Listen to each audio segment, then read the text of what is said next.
Hello friends, কেমন আছেন? আশা করি ভালো আছেন। দেখুন আজ একটা রেসিপি দেখাচ্ছি, আপনাদেরকে ভালো লাগবে আশা করি। প্রথমে দুপলা তেল দিয়ে দিচ্ছি, দিয়ে এর মধ্যে একটুখানি পাঁচফোড়ন দিয়ে দিলাম। পাঁচফোড়নের সাথে একটা লঙ্কা ফোড়নও দেবো।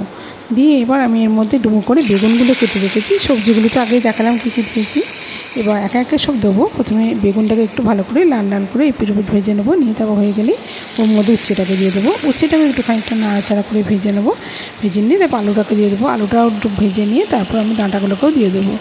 দিয়ে সব একসঙ্গে ভালো করে নাড়াচাড়া হয়ে গেলে এবার যে মশলাটা দেবো, পেস্টটা দেবো, সেটা হচ্ছে সর্ষে, পোস্ত, লঙ্কা, নুন, হলুদ, এতেই সব দেওয়া আছে। তাই এটা দিয়ে একবারে কষে নেবো। কষিয়ে নিয়ে খানিকটা কষে নিয়ে তারপর আমি এতে জল দিয়ে দেবো। দিয়ে যতক্ষণে সেদ্ধ হচ্ছে সেই পরিমাণ মতো একটু জল দেবো। দিয়ে এটা ফুটতে দেবো।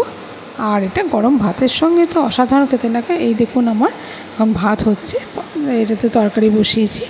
এই ভাত দিয়ে গরম গরম এরকম তরকারি খেলে আর কিছু লাগে না, তা মুখের স্বাদটা অন্য ধরনের হয়ে যায়। তো দেখুন আমার হয়ে এসছে তরকারিটা। এবার আমি নামিয়ে ফেলবো।